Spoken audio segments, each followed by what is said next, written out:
Hello, welcome to Cosmic Emporium, Voices of the Forum Roundtable. And this is TOTcast 5, because I have TOT member Fred Steeves with us. Hello, Fred, how are you? Hello, Rad. Hello, everybody. So, I probably know, of all the people I've had on the show, you might be one of the people I've known the longest. Because we go back to Project Avalon. Yeah, I joined there in late 2010, just before Charles. How about you? When did you join there? I think I joined. I might have joined just before Charles or right after Charles, because Charles came out on New Year's Day. New Year's Day, 2011, right? So it's kind of hard to remember. I mean, I was a member there, I think, in 2010. So were you with the original Project Avalon? No, I'm kind of like largely in the same crew that you are, joining around. Okay. I mean, I would say I'm part of the Charles influx. Well, that depends on whether you joined before or after New Year's Day. Yeah, I don't remember. Because I was there for 3 weeks. I joined on Pearl Harbor Day, December 7th, 2010. So I was there for 3 weeks. And suddenly this big explosion happened. Like, what is this? It was massively overwhelming to see all these new people and all this action going. Yeah, and that's one of the interesting things about forums is every once in a while, superstars land in there. Forums get mass influxes of new people. It changes the kind of energy that a forum had. It's hot. We saw the coming and going of Corey Good, the coming and going of Shane. I forget the Ruiner. Mm-hmm. And it's so suddenly you have a really busy forum. You have lots of new members, and then in 2 weeks, if somebody leaves, the place is sleepy again. Now Avalon's never sleepy, but boy, it was a zoo back when Charles was there. Yeah, it certainly was. Back then I didn't know what to make of it, though. I mean, I bought into that whole thing, hook, line, and sinker. I was with it, man. Except I had no clue what was really going on. I was so wet behind the ears and green as green can be. So a lot of people had a big head start on me by the time I started on there. I had to do some quick catching up. And you did. Yeah, I did eventually. I'm still catching up. Well, I was a member of the 18, right? That group that Charles put together? Yeah, I do. Lord Sidious. I tell you, Lord Sidious is probably one of the better legal minds in the forum. I mean, have you ever heard him riff on common law and stuff? He's a hoot. I wish I would have heard him talk about that back in the day because, you can probably tell from the citizen police interaction videos I posted. I've been studying, not deep law, but just basic, First Amendment, Second Amendment, Fourth Amendment, just basic street law. If you get pulled over by a cop, this is what he can and can't legally do. It's good stuff to know. And back when I was interacting with him, that stuff was like, I had no clue. I was clueless, so it didn't mean anything to me back then. It would now. Well, in the military, questioning authority isn't exactly something that goes over very well. No, not very well at all. No. Actually, questioning period doesn't go over well, not just in the military. Well, that's what we kind of see with the current, desire by millennial-long global controllers trying to, I guess they're kind of jealous of the control the military has and would love to see the average citizen, when a cop comes up and you go, "Sir, yes, sir. Do you know?" He always says, "Do you know that you're nothing but a yellow-bellied sapsucker?" "Sir, yes, sir." Yeah, going back to the big stars we've seen on the forums, that's something that I eventually began using forums for. Once I got banned from Avalon, one of the things I started doing was more using the forums to study them in more of a sociological type of way. All the sub forums, Nexus, you had Universal Spectrum, you had TOT, and I began to start surfing the forums and watch their patterns, and you can really see like, oh, here's another big. You can see the patterns happening, and it's really something to watch. And if I watch it, I'm sure other people watch that stuff too, and like big and stuff like that. I totally agree. As a matter of fact, I've said that a few times in forums. It's just like when I see some really strange behavior, I said, do you realize what kind of sociological profile we are creating here? And that people watch how we react to stimuli because they want to know the stimuli they should use to get the reactions they want. And so I really feel forums, especially a big one like Project Avalon. I mean, the term project. I mean, we have Project Paperclip when we brought over all the Nazis. I mean, to me, when I hear the word project, it doesn't have to mean it, but dissociation, the optics are poor.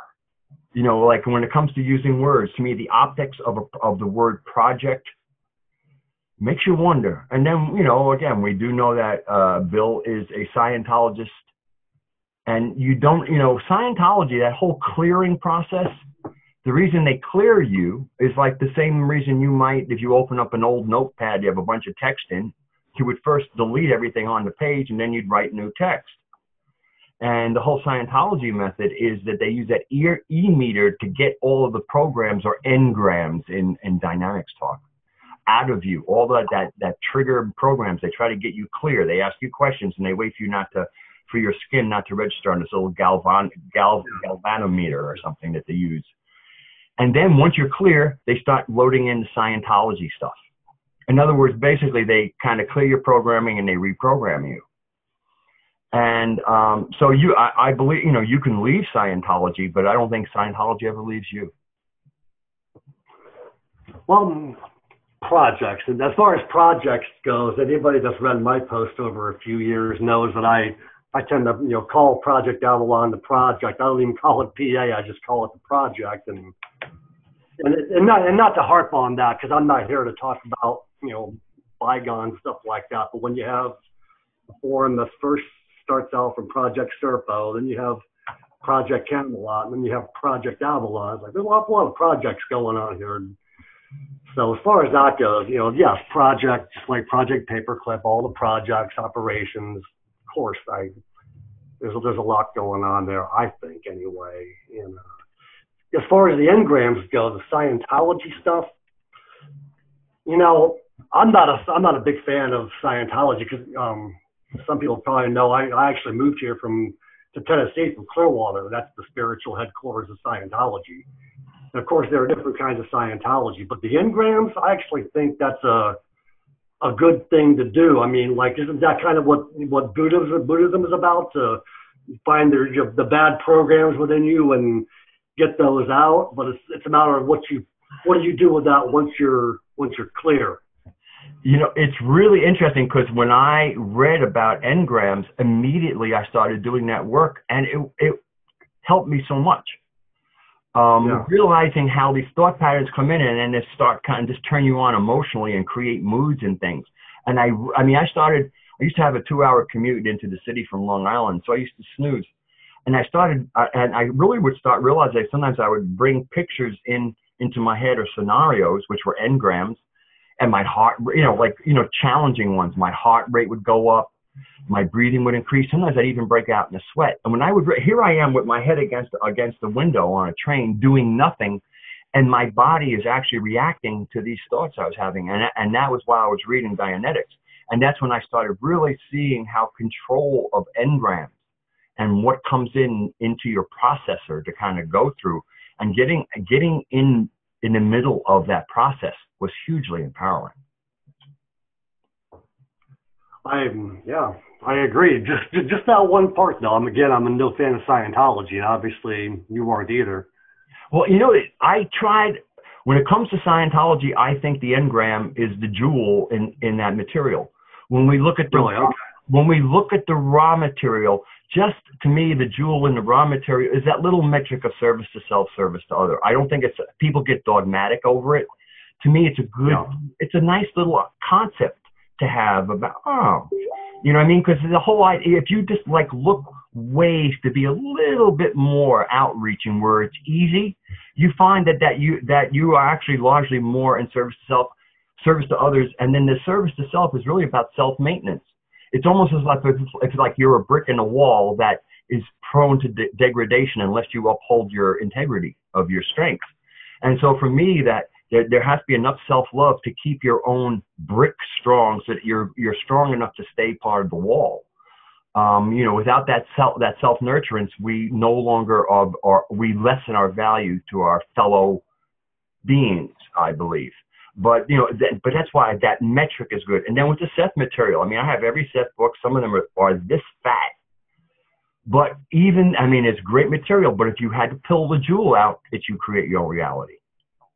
Those Seth books, some of the original spiritual books I dove into, they were on my grandmother's bookshelf. That whenever I would stay with her, she had this weird bookshelf with all these weird books on it before I ever got into spirituality. And I would like look at them and stuff and leaf through them, you know, but as the years went by, whenever I would stay there, I would, oh, there's this and there's Edgar Casey, and she had all the old stuff, you know. When she died, I mean, we all went over there to like, okay, let's take care, whatever you want, let's empty the house out.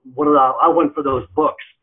And by that time, I was taking them seriously. And she had the Edgar Casey stuff, the Seth material. That was a good start for a guy just getting into this kind of stuff. Yeah. I started Seth material, I think, either when I was 17 or 18. That young, huh? Wow. Yeah. So, I mean, I've really lived my whole adult life with the Seth teachings. Which made things kind of tricky. I mean, you know, the Seth books were popular, but as far as like the whole population, you know, you could easily go through 100 people before you meet somebody who read the books. I mean, really read them. Right. But it was, it gave you a handle on. I mean, it gave you a handle on the universe. And then when the New Age came out, for me, I really enjoyed the beginning of the New Age. And the beginning of the New Age was fresh. It was almost like the initial hippie movement. And then once these movements get established, they get infiltrated. When do you think the new, like for you, when did the New Age begin to, because you're older than me, you probably had a better vision of it. I picked up the New Age in 1988. Oh, yeah, okay. And that was kind of about its beginning. And there were some really, really good books in the very beginning. And then all of a sudden it became an industry, and people started piling into the industry. And, you know, and we started seeing more and more PhDs who were really good at writing books, but that was about it. But I really believe, just like the hippies did, I believe the New Age has been infiltrated by alphabet agencies. And it's used as a testing. It's like, oh, these people are willing to believe anything. So they start testing things. They start throwing out things like flat Earth and see how many people buy into that. You know, I mean, every once in a while I run into some flat Earth stuff and they talk, it's NASA this, NASA that. And I go, drop NASA. The Greeks knew the Earth was round. You know, I mean, this isn't about NASA. The Greeks, the ancient Greeks, knew the Earth was round. Mm-hmm. Galileo almost got turned into a crispy critter for insisting that the sun went around the Earth. You know, so it's just like, this is not a NASA conspiracy. This is shit we fought hard for to recognize the Earth was round or not flat. I wish I would have made a list of all the phenomena I've seen come and go since I first joined up in late 2010. It's been what, 10 something? It's been over 6 years now. I've seen so many phenomena come and go, not just the personalities, but the ideas. Like, do you recall the mass arrests with Drake? Yes. Remember that one? Yes. I'm hearing that same idea going mainstream now, that we're going to have mass arrests of the pedestrian, you know, the pedophiles, all that. I'm like, didn't I just hear that back in 2012 with Drake? Get ready, the mass arrests are coming. I think a lot of these things are like, were they beta testing with us with this Drake shit back then? Now they're like, hey, it worked, you know, people feel for it, you know. I listened to an old Cliff High thing because, you know, Cliff High has been really busy lately, putting out some good stuff. So because now he's popular, you have all these people who start YouTube channels just to feed old videos that they don't tell you. So, you'll see like a video go up, March 17th. You go, oh, a new Cliff High video. And then you watch, it's 5 years old. Mm-hmm. So but anyway, I listened to when I was 5 years old, and he was discussing Drake. And he was he said Drake is a tool, and he goes in every sense of the word. And he says, again, Cliff High, his mastery is examining language. And so he said when he examines the language of Drake, it's nothing but a lot of red flags and smoke and bullshit with a little bit of real stuff thrown in. Now, since January 20th, 1,500 pedophiles have been arrested throughout the United States, but they're all low-level guys because the whole process is squeeze all these low guys and find out who the next level is, and we'll work our way up. I think somehow I missed that. Huh? I must have missed that. 1,500 people. Oh yeah. Well, that's because the news won't cover it.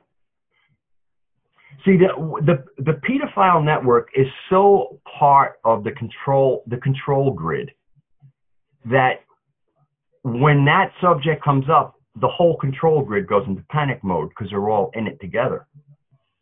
And so one of the reasons the news isn't covering this is they don't really like that conversation in the news. They don't like talking about pedophilia because it's too close to home for most of them.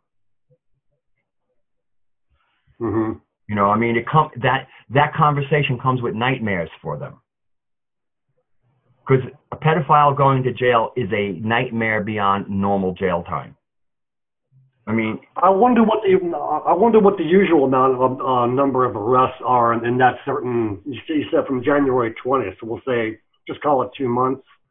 I'm just curious because this is how I think. I'm curious in any given 2 month period, how many pedophiles are arrested in the U.S. Yeah, 474 were arrested in California alone, and I forget how many children were rescued in that one. Right, but I mean, what's the usual number that would be arrested in any given? I heard a period? metric where something like, I think last year, something like a couple of hundred, like 400, between 400 and 500 pedophiles were arrested last year. In the whole year, or just in a 2 month period? No, the whole year. In the whole year, huh? Okay. That doesn't sound like very many in a whole year for the. Well, it isn't. It isn't. Basically, there are certain people who just get real sloppy. So they're basically what happens. If they keep it underground enough, then they're doing their job. If they get sloppy, they're not doing their job. They will be punished because this is the kind of stuff that can't get out. Again, this is not a joke. You get arrested for pedophilia, so you get sent to jail. You have been given a death sentence. Pedophiles in jail is a death sentence. Yeah. And go ahead. Oh, I'm sorry. You cut me kind of mid thought there. I was kind of going back to the forum thing. You mentioned Shane the Ruiner as one of the, or as CW calls him, Shane the fucking Ruiner. I always liked that. I've talked to Shane quite a few times. I've gotten to be on pretty good speaking terms with him. I don't buy into most of what he says, but there is one thing that always stuck with me. I don't recall. Did you ever read on his what was that called? His blog, the Ruiner blog, where he talks about how they had an operation to steer certain forums, and he was doing it, I guess, for the supposed white hats. Yes. And I guess it was more like a beta test. Yeah. To see how people were react, and that was one of the things I always took really seriously. I was like, that's exactly what I've been looking at and trying to tell people about. And there he is talking about that, and I took that really seriously, and that really got me going on watching the forums even closer. Not that I'm like looking at everybody to be guilty, but I know that there are certain people in the alphabet agencies that for some reason they really like these small forums. They really do. I've seen that. I'm not going to say any names, but I can tell you some of the names of guys that get involved in the smallest petty shit, Mm-hmm. So when he came out with that, it really made me wonder, like, what are these things? How would a forum be naturally as opposed to being manipulated by people doing stuff like that you would never even unless you're really observing, you would never see the direction, the misdirected of the flow, natural flow. Yeah, there was somebody who joined the TOT forum a couple of months ago, and he did like 2 posts, and it had something to do with, I forget, it was some kind of ancient stuff. And people had a lot of questions, and I doubted he would be back, and he wasn't back. I remember him, yeah. I asked him a tough question. He never answered it. So, I mean, you know, in that case, I don't know if that was Alphabet Agency or just somebody who recently came up with this idea they thought everybody had to know, and so they joined forums to post it around. But, you know, it was something that was so fresh in their head that if you would ask them a question, they couldn't answer it. I mean, I've been through a lot of periods in my life where I shift in consciousness, and it takes a while to integrate it. You know, it's not yeah. and even sometimes as you move forward, there are certain things that you keep because they're good, and there are certain things that also happen in that you sometimes have to get rid of, because there's something about moving up a level that doesn't always have the most positive effect on the ego personality. You know, the part that gets a little bit attached to things is, you know, sometimes when you suddenly have a sudden rise in consciousness, it's really obvious. The ego can sometimes do strange stuff with that, and that's one of the things that you sometimes have to work out with your progressions, is to come, you know, again, recognize who you are, but carry it in this kind of a softer fashion. Oh boy, do I know that one well. Yeah. As many people out there might know, I tended to have a more rougher edge in years gone by, and it took some time and lots of introspect to get to the point of saying, man, I'm pretty rough around the edges. I need to start taking care of that shit, you know, because, you know, I'd go read some of my old posts and say, oh my God, you know, because, you know, once you learn to read energy a little bit better and stuff like that, and it's like, oh my God, look at, you know, not just what I wrote, but how it feels. Like, ooh, that's, because, you know, that almost goes back to the engram thing, you know, where you're picking out parts of your stuff that you don't like and getting rid of. Yes. And that's almost one of the reasons why I really don't believe in like instant enlightenment, like they have in the Zen. There's what do they call them? The Zen koans. Oh yeah. They talk about how you get instantly enlightened. I'm like, I think that's bullshit. I think enlightenment takes a hell of a lot of work, maybe over how many lifetimes or something. I don't even know if it's possible, but.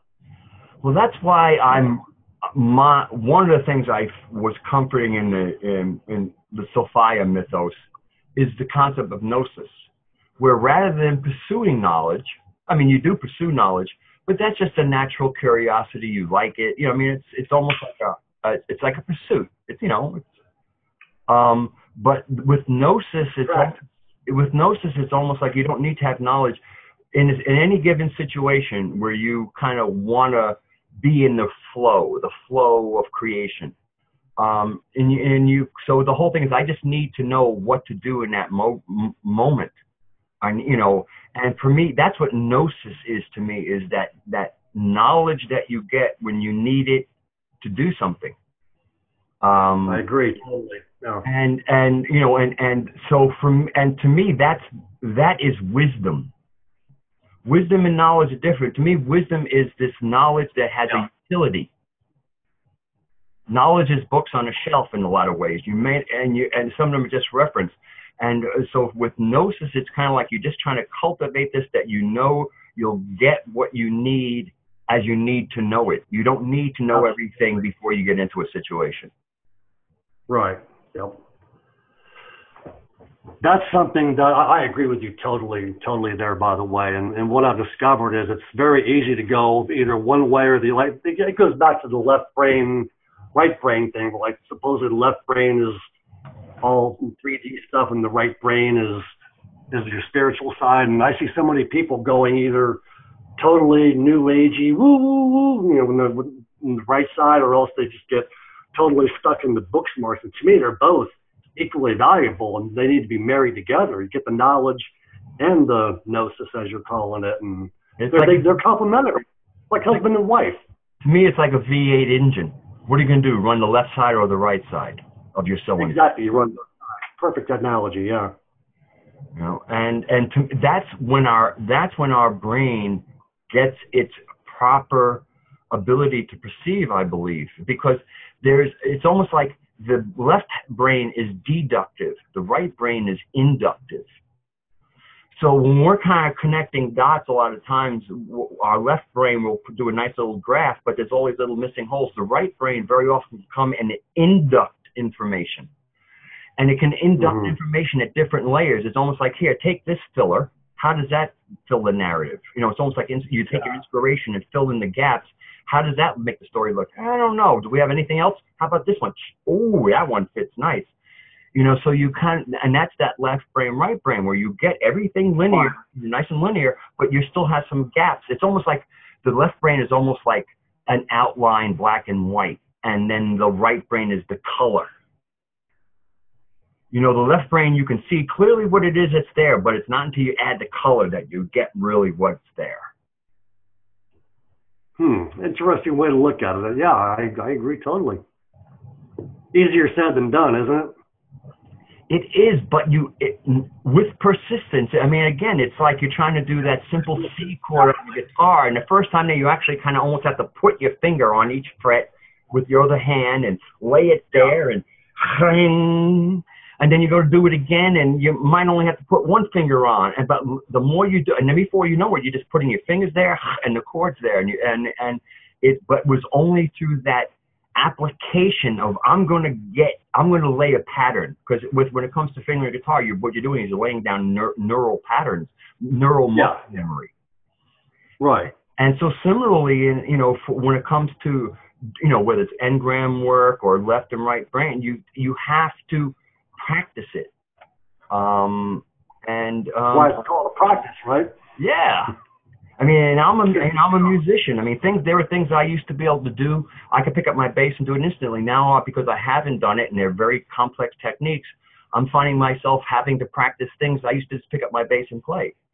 Because some of the muscle memory is, and then there's also just the muscles itself. Like I play with my fingers.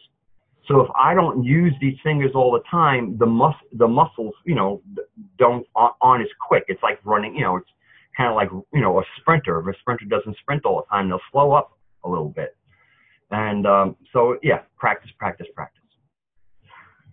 This is your show, so I want to let you talk. Well, that's okay. Actually, that kind of brought me back to the forum thing, because when we talked the first time a few days ago, we were talking about how the forums are, I'm not sure if you agreed or not, but my opinion was that since I've been in them, I pretty much see them going round and round, just like I see the world going round and round, but never really getting anywhere. I see people talking about, yeah, we want peace, but we never have peace, and the same thing in the forums. I see, like you're talking about your memorized muscle movement. I see that working very well in the forums and keeping them going round and round, but I don't see any upping of the game, like from the minor leagues to the major leagues. I see the practice very good going round and round, but not. I'm like, when are we going to up our game here? Yeah. It's more of a question. Well, to me, it's the most important question we have before us, because I really feel that the new age has been about discovering rabbit holes. Like it's almost like the post number 1 in the thread, discovery of rabbit hole, and then the rest of the thread is let's all go down and pick through the rabbit shit. And I mean, to me, that's what and then usually the rabbit hole is something they did. Let's investigate what they did. And I mean, and some of the stuff that's most annoying, I mean, I'm all for historical perspective, but I mean, it's like, especially with the UFO community. I mean, how many times am I going to watch a UFO from 1967? I would say the UFO community is by far the most infiltrated of anything. That may as well be Walking Dead. Well, but I mean, look, when I look at what they consider entertainment, I mean, occasionally I've stopped looking at them because it's the same grainy, crappy. What really is that? I mean, it's just I mean, really, looking at something from 1967 or a high digitized film from 2016, it's still half the time. It's the same old little gray dot moving around. You know? Yeah, kind of like the Loch Ness Monster. Yeah, I mean, and it's also, I mean, most of the people who were screaming for disclosure already believe. And then there were other times, you know, the funniest thing I think is, did you read that funny post I made about a flying saucer landing on the White House lawn? It was a complete spoof. I'm not sure if I did or not. Oh yeah, I did it about a year ago. I mean, I just spoofed it only because I just was making kind of fun of. I mean, I got a lot of views right away because I said UFO lands on White House lawn. Mm-hmm. And then I had a picture of the UFO hovering, but you know, I mean, I just made up a complete like an onion piece, like something you might read on The Onion. On The Onion, right? But it was about the gullibility. The main gist of the post was the gullibility of the UFO community. And speaking, yeah, I mean, right there, that to me, that goes right around to the circle thing. Yeah. You know, have and you seen I the believe video? it. I do too. I mean, it's not like I don't believe. I mean, it's just like, and then even with disclosure, I mean, it's just like, oh, you know, we need disclosure on the news. I mean, especially now, and when we all kind of know about fake news. Oh, we want fake news to report on a flying saucer. Oh, that's going to be really good coverage. Disclosure is one of those ones that's really bothered me, and I must have posted about it numerous times. It never seems to get a reaction to people. Do you know where the disclosure movement started? How it began? No, I don't. The official disclosure movement. It began back in 1993. Rockefeller funded. Oh, just like he did feminism. To me, I didn't know he started feminism. Oh yeah, that was that was an Alan Russo interview that Alex Jones did years ago, and Alan Russo said Rockefeller himself told him that. Because he asked him. I was thinking about that. Go ahead. Well, we're shifting subjects very quickly here because I could dive into Edward Bernays too, because he's the one that started women smoking and stuff like that, which it could be a good thing, be a bad thing. But I mean, the point was how easily people could be manipulated by people. But to me, it's always been surprising that when someone gets the knowledge that the disclosure movement, because a lot of people out there I've noticed hang on disclosure like they hang on God knows what, like if we could just have disclosure. Well, it's kind of like disclosure is. You know who started disclosure? Why did he do that? Yeah, to me, disclosure is the Messiah's coming back for the UFO community. You know, it's their savior, and that's one of the things and that's one of the things Cliff High addressed in there also is that. These are savior memes, like the whole David Wilcox and Drake. Those are all savior memes. Mm-hmm. And to me, the most pernicious aspect of the savior meme is how much it disempowers the people waiting to be saved. In other words, why do anything? We're about to be saved. You know why? Why get out there and maybe get a scraped elbow or something? We're going to be saved. No need to fight. Sometimes, huh?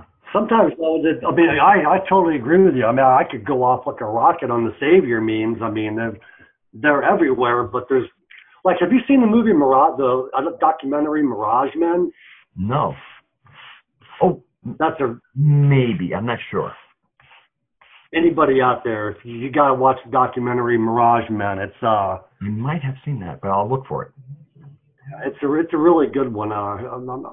It's who knows? I mean, I don't even necessarily trust the guys that made it, but the story it tells, I've researched rather deeply. It just shows how intertwined. Like Lyndon Moulton Howe called it the Hall of Broken Mirrors. I forget. The Hall of Broken Mirrors with a dropout floor or something like that. The whole UFO thing. I can't remember the quote right off the bat, but it shows how the government has agents that muddle the whole UFO thing. And the main focus was like the majestic the Majestic documents and the Project Serpo documents. Not the documents, but the Project Serpo anonymous releases, and how these things are more like just big major psyops that aren't necessarily even leading to disclosure or savior, but just to fuck people up so much in their heads and keep them spinning around, not knowing which way to turn, that they just renders their minds basically useless because you're busy spinning in circles trying to figure out what the hell is really going on. Yeah, Mirage, watch it sometime. It's hard to find, but it's really good. I have to think that one of the main reasons that, you know, there's so much secrecy around these programs is simply because, you know, at the global control level, they still want us on oil and gas. And I really think that much of when I look at the destruction of our beautiful planet and everything that we need to exist on it well, and when I look at that destruction, I see something alien influence, something alien that does not like the planet itself. And from the Gnostic perspective, they might even know about our planet and what it is, which would make them hate it even more. So I often think that part of the reason why the higher technology that would release us from gas and oil, the reason why it hasn't been released is because they haven't destroyed the planet yet. There's still water you can drink on this planet. So they're not done yet. Nestle's has water they want to sell you. As long as there's some water you can get that's clean out of your well or something, the job isn't done yet. Nestle's wants only clean water in the world comes out of their bottles that they sell you. It's almost like watching a military operation, isn't it? Yeah. Well, similar concepts. Long term, of course. Yeah, I agree with you, but I mean, forums, look, the forums are still a way kind of like that we stay in contact. But I mean, people like you and me, and, you know, and I have Spirit Wind, who I interviewed from Earth Empath. So okay. She's going up tonight. You're going up tomorrow night. Cool. And, but to me, Spirit Wind. and so it's just, and we're all realizing that we need to have our voices heard. We need to become more alive to each other, and hearing our voices and the inflection and who we really are helps a lot. And then hopefully, I mean, just like, you know, when I joined GMOP and I moved to Virginia to be close to somebody who turned out to be a really good friend. I mean, it's kind of like we are building ground crews, but rather than moving from like Michigan to Ecuador. The whole idea of this is, you know, who's around you locally, and start with that as a core. And if what you're doing has value, other people are going to see it and they'll join you. They're going to be like, oh man, I've been looking for something like this. I mean, a lot of doing something for real in the real world is something a lot of people are looking for right now. And I mean, and for me, this is a moment for those of us who say, oh man, everybody's asleep and nobody's doing anything. How about you do something? How about you stand in the mirror and you go, nobody's doing anything, and there you are. You know, and then always go to the mirror first. I agree. Yeah, and it doesn't have to. It's not. You don't have to figure out how to save the world, but you have to figure out how you can make things better. At least when you open your door, that world, not the one you see on TV. When you open your door and you greet the world, that's the world that really you can have an impact in. Wouldn't the first step be to see some of all these little forums that are all over the place, to see them somehow all get together? Wouldn't that be a first sign that something like that is actually possible, that all these separate entities can actually come together into one little group or whatever? Or no, we got to have this forum here and this forum and this little group, and you know, some of the people talk on the side of Skype and stuff. We have our separate groups all over the place. To me, if you can't do it in the virtual world, how are you going to do it in the real world? Yeah, well, you know, again, what it often comes down to is personalities. So, I mean, like, let's take somebody. Okay, we have two owners. We have Bill Ryan of Project Avalon, and we have Malcolm of The One Truth. Given the administrator, and then you have Aragorn, the administrator. To me, given what Tot would like to do, Tot is definitely better placed for more voices to kind of come in to have that commonplace. Project Avalon, Bill Ryan he's always considered it his living room, and Right. and he takes that quite personally, which is quite all right. I mean, again, it is what it is. But I really, one of the things that I think prevents people from coming over to Tot is because people will often come to Tot, and if they happen to give a thanks to the wrong kind of post, then they go over to Project Avalon and they catch crap. So this is cultism. This is clickism. And this clickism actually really comes from the owner of Project Avalon. I mean, it really comes from Bill Ryan. So the biggest forum in this whole thing, it might even be because it's sometimes the biggest is the one that you would move to. But he basically has a closed forum. And it's not what it is. It's the place to be seen. I mean, to me, what Project Avalon works for a lot of people is because most people or have what is normal neurochemistry. Like I'm an ASPE, so I'm configured differently. But most people look to other people for cues. Like they'll make a post, and how many thanks they got tells them how good their post was. Rather than looking at the post going, that's a good post, no matter how many thanks show up. Because I poured that out of my heart, I poured it out, and so part of what we're dealing with is the need for recognition, that pack animal. Did I do this right? Everybody, we're ASPE type people often don't look. The only time I really care what people think is when I'm performing, because now to me, I have a contract. I'm on stage. People have come to see me. And if I'm going to be in my integrity, I got to give you a good show. Right. That's me as an artist with my integrity. I have to bring you whatever my 100% for today is. My 100% today might be 90% of another performance or 110% of another performance, but this is my 100% today, and I'm giving it to you. And so it's really interesting when I put myself on the spot where a performance is expected in integrity, then I care what other people think, but I think about it because I've entered into a contract with them, even though it's a kind of a telepathic contract. Where when I'm sitting in the audience, I really don't care what they think because I don't have a contract with them other than to maybe not fart in their general direction, sneeze on their dinner. I mean, little bit, but overall, there's not too much I really have to check myself. But most people are always looking around for those cues that they've done right, and it's a mob mentality. It's not, it's kind of lowest common denominator, or in some cases, if you have like an alpha personality in there, it's their approval you're looking at. It's pretty. Humans are very complex, and until they start looking at themselves, at their own complexity, and trying to understand their complexity. I mean, again, it's like a piece of software. You might know how to open it and whatever, but there's so many things you can do with it, but you have to learn how to use that software. Similarly, you have to learn how to use your own wetware. Well, like you're saying, the bottom line is people, and if there's one thing I've discovered is that people are people, whether you're shopping down in the shopping mall or you're on a alternative forum like one of these. You still have people interacting with their egos and different whatever. Certain people just can't get along.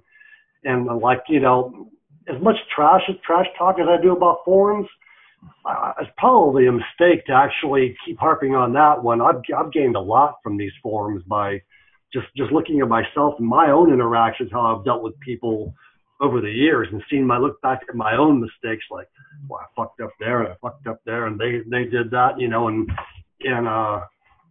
it just I lost my train of thought. It just goes along with.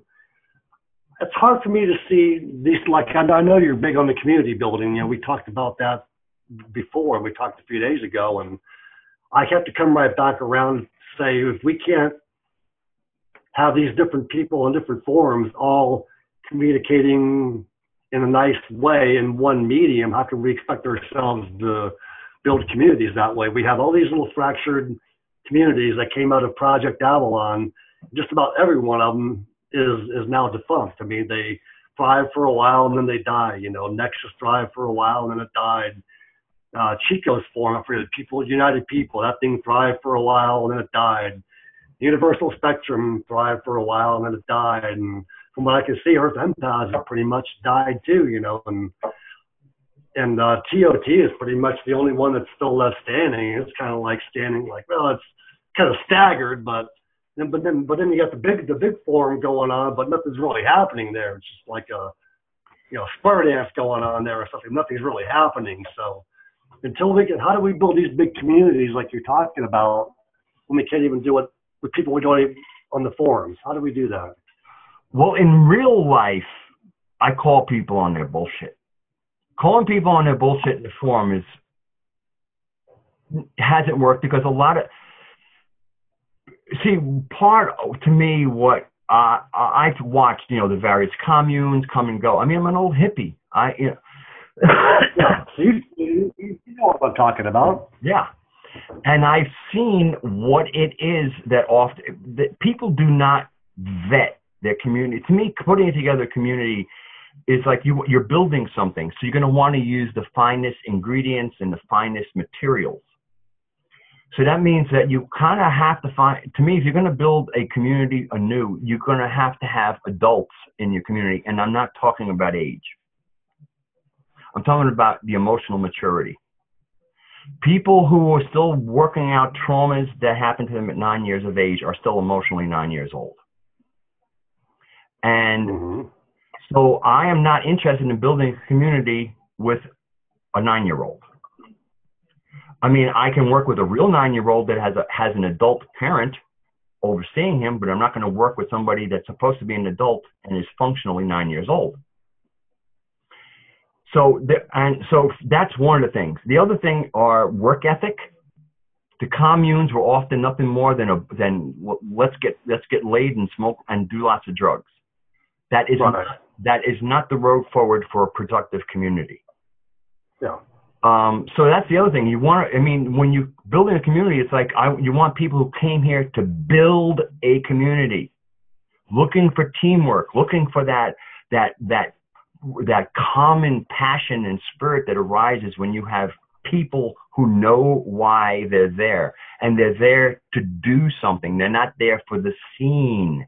Oh, that sounds like a cool thing to do. I'm not looking for cool. This isn't about cool. This is about returning normalcy, coming back to creation, getting rid of the paratrix, that fake thing that people call the matrix. You know, these legal systems and just the endless shackles on us and spider webbing and whatever. You take your rod, you don't have a license, and you go and catch a fish in the thing, and here some guy comes up and go, "You can't catch that fish." What do you mean? I just did. What part of can't works here? Well, we have a regulation. God didn't write that regulation. That is a bullshit regulation. The fish in that stream were put there for me and everybody else who wants to pull a fish out of that stream. I don't need your permission. Don't.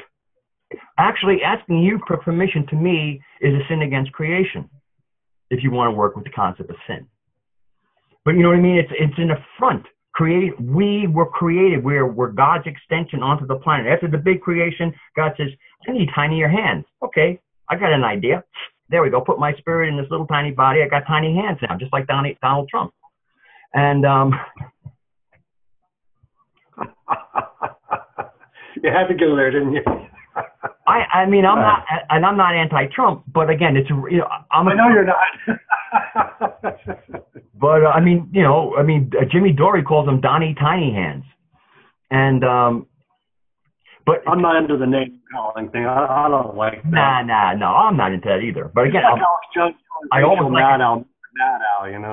always like a joke though. I got you.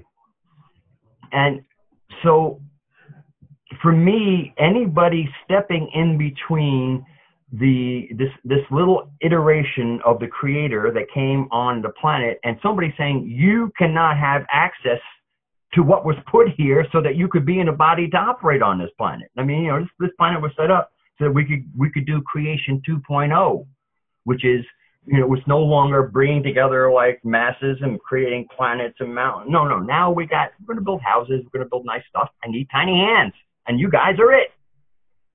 And so for me, all these regulations, this is nothing more than what we'll call the dark web. A web put up by dark entities to snag us and pull us into before the big spider that people call judges, and figure out how much juice they're going to suck out of your body before they pull you off the web again. But see, you're still talking about the big picture here. I'm talking about nice and simple. Let's keep it simple to start out with. Why can't the people on the forums get together? You're talking about the world. Yeah, that sounds great. I went off on a tangent. I went off on a tangent. You got to start small, That's why I'm starting with Floyd. Well, I have something I'm doing local called the Floyd Social Renaissance. Yeah. And it's about creating a community through music and talk. I mean, I'm trying to put together shows where we have good music. We play in 432 hertz, which to me is a good way to help people be in a good vibration. And then we're going to have talks. My friend Butch is a very eloquent speaker. He has a 5-hour lecture he did at Radford University online. And he's very much into making changes and recognizing, and he's also about local community. So that's the whole thing. I'm talking about smaller than that. I'm talking smaller than that. I'm talking the virtual world here, the forum world. To me, that's how can we can't even do that? Because people, I really feel, are not coming to find a conversation. They're coming to socialize. And they're very, again, a lot of people are very brittle, very fragile. And so when the deep immersion of ideas and, the kind of pulling at stuff, here's an idea. Well, let's tug at it. When you're in the old days, you kick the tires, you open the door and slam it a few times. Let's do that to the idea. That's what I want to do to ideas. But you can't be personally attached to your idea. You can't think if somebody shatters your idea, they've shattered you. Your idea and you are distinct. This is your creation, but other people are going to look at it and kick at it, and to make sure that it's wholesome. It's got viability. Absolutely. That's something that. I'm sorry. Go ahead. No, I mean that's where to me what it is we need to basically call out that forums are not going to move anywhere until forums are filled with adults. And I'm talking about functional, emotionally, people who have learned how to use the data input from their emotions. The emotions are this rich data stream, but they're not meant to run the show. That data stream needs examination by we'll call it either a third chakra or the left brain. That stuff needs a little logic passed through it, even if just to find out if what we're thinking about acting on that is going to logically work out for us. Is it going to be, that felt good to act out, and then like 5 minutes later you're going, I was an asshole. So if you're willing to examine your emotions that come up as a data stream and say, absolutely, then you might find yourself still knowing how you feel about something, but being able to speak on it in a more intellectual fashion, where you turn feelings and using your language to turn them into words where you can convey how you feel, but it's also obvious that your feelings have a logic coding on them. It's not just this raw outburst of like, you hurt my feelings. And that is what breaks down a lot of the conversation. Somebody's feelings get hurt, and then you have a flame war. And this is where whenever I see the pettiness amongst people, I say, this is what pisses me off about you people pointing to the cabal, the Illuminati, like they're the source of all our problems. I mean, we were putting together, like, what would you say if you could talk to the rulers of the world? I tell them to stop war. Now, as an observer, I'm looking at this. I can think in both perspectives. I can put myself in an Illuminati brain. It's not hard. It's just that when I go there, I see what they see. I also feel, what the decisions they're making. I'm going, I couldn't live with that. That's creepy. but I understand it. So once we go, we want you to stop war. I mean, in my opinion, go, well, maybe we could get our people to stop enlisting and they can't wage war.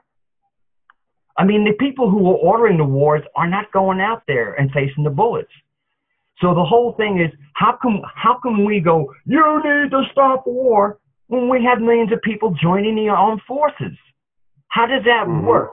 How are they supposed to take that request, you stop war? How are they supposed to take that seriously? How are they not supposed to look at you and realize you're a fucking idiot? Because you don't realize.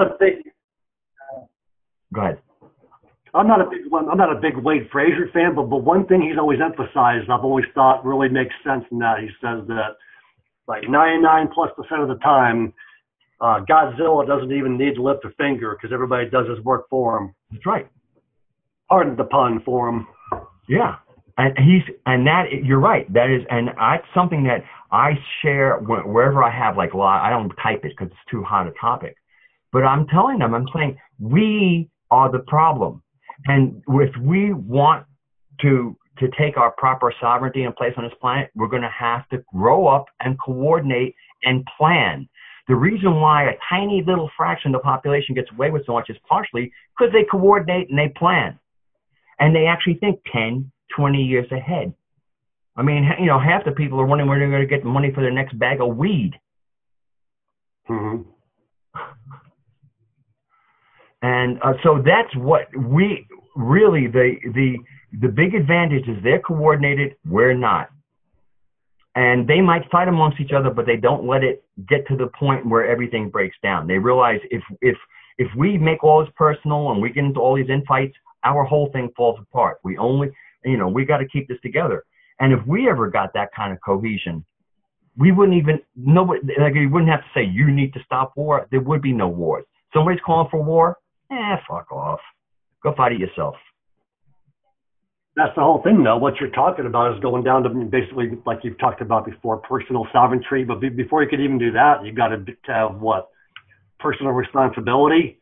You have to be totally 100% responsible for yourself, good or bad. I mean, how many people really do that? We talked about it, but do we really do it? No, we don't. I mean, before you influence other people and have them join your movement, you got to have your own shit together first. And how many of us really have our own shit together? So that's kind of where I'm at right now. I'm just like, before I try and influence anybody else to any extreme, I got to have my own shit together. It's like the old thing, if you're on an airplane, it's going down, first thing, get your own oxygen mask on, and then you can help somebody else. So how many of us really have it together? Yeah. Or some maybe have it half together, but that's not, how much you're going to do. You keep going before you want to start telling everybody what to do and how to do it. And going back to forum, have we just talked about everything and nothing to talk about? Is that part of the problem, you think? Ask that question again, please. I kind of shifted gears on you real quick. I was going back to forums. Like, is part of the problem that we've just gone over every subject ad nauseum, and it's just there's nothing else to really talk about because it's all been said, and it's time to what do you do next after everything has been talked about? Well, to me, there's a higher level of conversation, and that's what I'm not seeing. Right. And you know what the conversation is? To me, the conversation is what are our plans? We're always reporting what they're doing. Oh, they're going to do this and then what are we going to do? I mean, seriously, this little teeny tiny population is making all kinds of decisions. How about we make some decisions? But and that's the whole thing is how do we coordinate that? And again, it's not, who makes, there's not a lot of power if I in Virginia agree with you and somebody in Michigan agrees and somebody in California, it's like, where's your neighborhood? In your neighborhood. And that's why I'm reaching out to people in this very unique community I want to create kind of like a town, the town board is barely attended, and the few people attended are the people who have money. So they end up making all the decisions. And the reason they're there is because they have money, they care what happens in their town. I'd like to get to a point where every time there's a town meeting, there's a portion of us that file in where these meetings are no longer 5, 10 people, where now it's 30, 40 people. And these are people who are not just there to sit in chairs. They're there because now they've become conscious of that we are the government. I mean, to me, the United States is probably one of the greatest places because of our Constitution. The first layout: creator, us, government. And right now, the way government is set it up is creator, maybe, government, people. That's their formula. God, if you insist. But whatever. Then there's government as people, and the formula is God, people, government. And so I want to get people to realize that we are responsible for the government, and if we don't take responsibility, we get the shit that we've been getting. That's what happens. The government we have now is what happens when you let politicians run the government instead of people. Well, hey, I do agree that local politics is like if there is a way we can influence our world at all, it's through local politics. I'm not sure about the national politics, but I've even seen in our little town with like 1,800 people, I've seen that me and my wife go to the Board of Aldermen meetings once a month just to keep tabs on what's going on. And we've seen over one certain issue, that place go from like 5 or 10 people watching, citizens watching, to having like 100 or 150 people there, all voicing their opinion over one thing. And guess what? They went ahead and did what they wanted to do anyway. So that only goes so far. If they really want to do it, they're just going to do it anyway.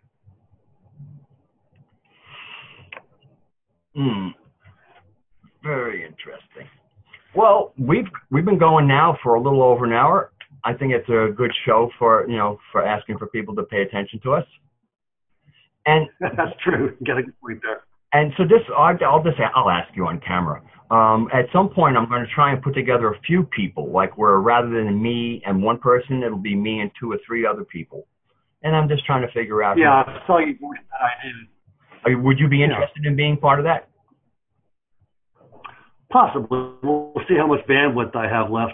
Okay, I understand. I've been there. I know what you're talking about. Well, that's the other thing. Yeah, we'll save you some bandwidth. Well, thank you, Fred. Thank you so much.